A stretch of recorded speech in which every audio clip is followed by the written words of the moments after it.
inyong lahat. Sa mga hindi pa po nakakilala sa akin, natandaan nyo, nag-rally po para kay Pastor Kibuloy doon sa Liwasan Bonifacio. Tapos, may isang nilalang na sumigaw doon na kung si Lisa Marcos ay nasa harap niya, sasampalin ko siya kaliwat kanan. Ako yun.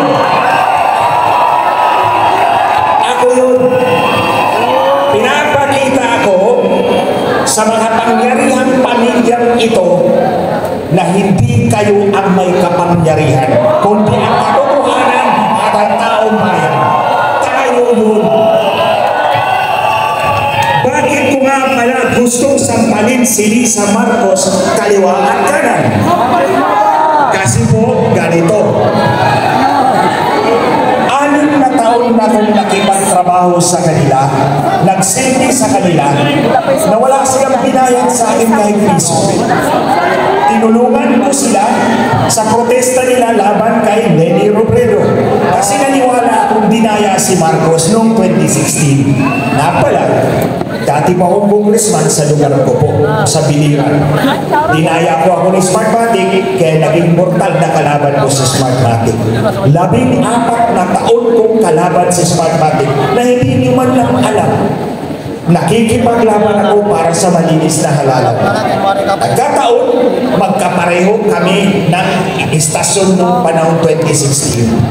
Pero, noong 2022, matapos mag-file si Marcos ng candidacy, certificate of candidacy, habang nangangampanya, inamin ni Lisa Marcos sa akin na magkakaroon siya ng meeting ng may-ari ng Smartmatic.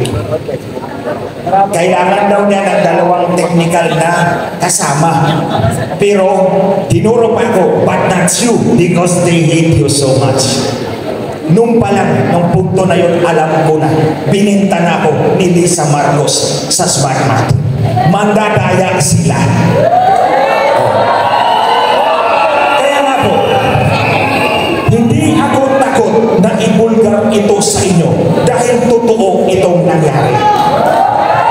Walang ibang nagsabi sa akin kundi si Lisa Araneta Marcos mismo. Admission niya yan. Personal knowledge ko yan na sinabi niya, magpupulong kami ng may-ari ng Smartmatic. Kailangan ko ng 2 technical guys, but not you because they hate you so much. Anong gagawin nila? Mag-rosaryo? O magdasal? Siyempre, anong pag-uusapan na kailangan ng 2 technical guys? Hindi pagbibilang ng boto, kundi paano manipulahin ang boto. Ganito.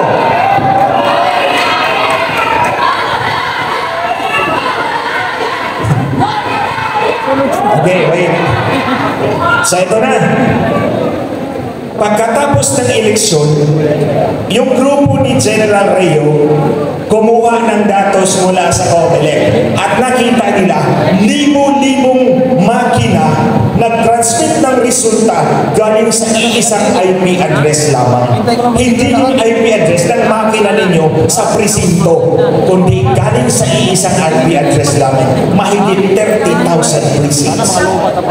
So pinagtagpi-tagpi ko lahat yan at ito ang alam ko. Si Inday Sara, 32 million ang boto. Totoo yan na boto ni Inday Sara. Bakit? Dahil plastikan lang si Lisa Marcos, ayaw niya kay Inday Sara nung nagsimula pa lang. Kahit nangampanya pa lang, ayaw niya kay Inday Sara. Plastikan lang yun. So hindi niya sinama doon sa kanyang manipulasyon. Ang boto ni Inday Sara, totoong kanya yan. Pero yung kay Marcos, nanalo siya, walang problema. Pero ang boto ni Marcos, pinakamataas, 24 million lamang. Hindi 31 million.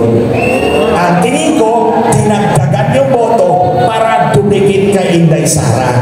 Kasi po, kung si Inday Sara ay 32 million at si Bongbong Marcos ay 24 million, sinong titingalain nating leader? Si Sara, hindi si Marcos. Ito naman si Marcos, alam naman walang bill. No, walang bill. So, whether in English or in Tagalog, you know what I mean. So, oh, wala talaga. Sunod-sunuran lang yan sa kanyang asawa. Tandaan nyo, sa 6 na taon na yan, 2016 to 2022, 6 kaming technical na mga tao na tumutulong sa kanila. Plus yung 2 mag-asawa, naghahapunan kami doon sa bahay nila once a month. Sa 8 tao na yan, na 2 mag-asawa at 6 na technical, ako lang at si Lisa ang nagyoyosi. So marami kaming pinag-uusapan na kaming 2 lang. So, ngayon, ayaw nila na malaman ninyo ito, na dinagdagan nila yung kanilang boto. Kung nanalo ka ng 24 million, sasaludo ako sa'yo. Pero kung dinagdagan mo ang boto mo, wala kang pinagkaiba sa masahol na mandaraya. Diba? So kaya, nandito ako sa harap ninyo dahil karapatan ninyong malaman ang ginawa nila nung eleksyon. Karapatan natin bawat Pilipino na malaman na hindi ka pala, dinaya mo rin pala yung eleksyon mo. So, aside from that, yung asawa mo pa rin ang nagpapatakbo ng pamahalaan, hindi naman nag-file ng certificate of candidacy yung yaya mo sa Malacanang. Hindi naman nag-file yan ng certificate of candidacy. Bakit yan ang nagpapatakbo ng ating pamahalaan? Believe me, kasama ko yan sa 6 na taon yung mag-asawa na yan. Alam kong si Lisa ang natutupad sa lahat ng bagay. Si Bongbong walang say. So ngayon, hahayaan ba natin ganito ang ating gobyerno? Hahayaan ba natin? Alam niyo mga kababayan, lahat naman tayo at any point in our life, kailangan natin manindigan para sa kinabukasan ng ating mga anak at mga apo. Sa mga lolo, lola, nanay at tatay, tingnan po ninyo ang mga anak ninyo. Yung mga bata pa nito. Ito, nandito to eh. Yung mga bata pa, na mga anak ninyo, hindi po sila makapagsalita, hindi po sila makapaglaban sa kanilang kinabukasan dahil musmus pa lang sila. Sino ang tatayo para sa kanila? Si nanay, si tatay, si lolo, si lola, si ate, si kuya. Tayong lahat yun, ako at kayo. Pinaglalaban natin ang kinabukasan ng ating mga anak at mga apo. Itong pagpunta natin dito, ito yung tayaan natin sa kinabukasan natin ng bansa natin. Dahil hindi pwede isang mandaraya ang mag-control ng ating pamahalaan. At yung isa naman, yung yaya, na hindi naman nagkain ng certificate of candidacy. Alam nyo, ito yung pang-5 maisog rally. Sa unang rally ng maisog sa Davao, pag-uwi ko ng Maynila, kinasuhan ako para tanggalin yung lisensya ko bilang abogado. Pagod ka na daw. Pinapadisbar ako, pinapatanggalan ako ng lisensya bilang abogado. Pagkatapos kong magsalita sa Cebu City, pagbalik ko, may pangalawang disbarment case ako. Pagpunta ko ng Tago, sinabi ko bukas, pag-uwi ko, may pangatlo akong disbarment. Totoo, pag-uwi ko, meron na naman akong pangatlong disbarment. Nung sa Dumaguete, sabi ko, bukas, pag-uwi ko, meron na naman akong pang-4. At kinabukasan, nandun ang Supreme Court, nag-serve na pang-4 na disbarment. So, 4, ito yung pang-5. Bukas, pag-uwi ko, meron na naman akong disbarment. Pilit nila akong pinapatanggalan ng lisensya. Pero sasabihin ko to sa iyo, Lisa Marcos, handa kong i-give up ang mag-lisensya ko pagka-abogado. If that is the price I will pay for the future of my country. Pwede. Handa kong i-give up. O sunugin ko pa sa harap mo ang lisensya ko bilang abogado. Kung yun ang kapalit ng pagbulatag ng katotohanan sa inyong lahat, mga kababayan. Doon sa Dumaguete, Alam niyo sa Dumaguete, binigyan kami ng permit na mag-rally. Tapos sumulat yung chief of police sa mayor, uwiin mo yung permit dahil nandyan si Glenn Chong. 3 beses pa ako minensyon sa letter niya. Ano bang meron sa sinasabi ko na ayaw niyo ako magsalita? Ang katotohanan. Alam niyo, hindi nila ako kinakasuhan sa sinasabi kong nandaya ka ng eleksyon. Ang kinakaso sa akin, tanggalan mo ng lisensya yung Glenn Chong na yan. Oh, you see? Pero alam nyo, baka titigil din yung IPP. Kasi sa bawat disbarment case, 1,000 pahina ang sagot ko. Sige, basahin nyo yan. Oh, 1,000 pahina ang sagot ko sa kanila. Lululurin ko rin kayo. Pero ito, sabi ko ni sa Marcos, makinig ka ha. Hindi pwedeng ikaw lang magkaso sa akin all the time. Kakasuwatin kita.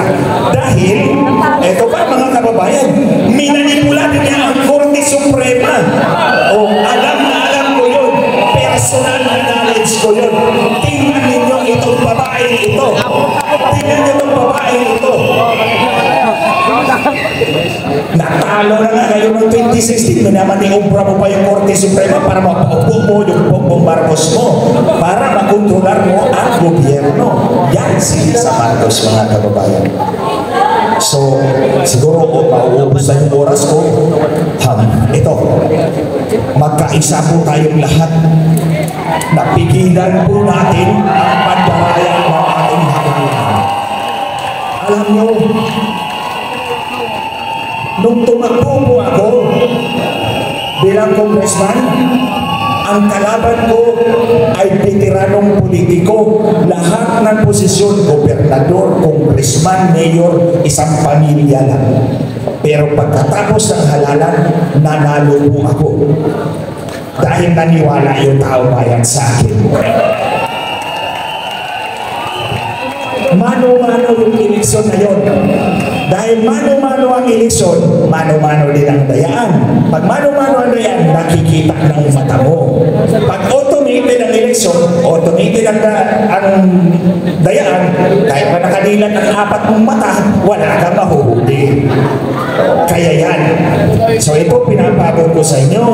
I pay the price. But that's a good investment para sa kinabukasan ng inyong anak, ng inyong mga apo. Di bahali na ang lisensya ko. You can have it, Lisa Marcos. Sa mga kababayan, maraming salamat for coming here. Maraming salamat for taking us time for the future of our country. Maraming salamat. Maraming salamat po, Atty.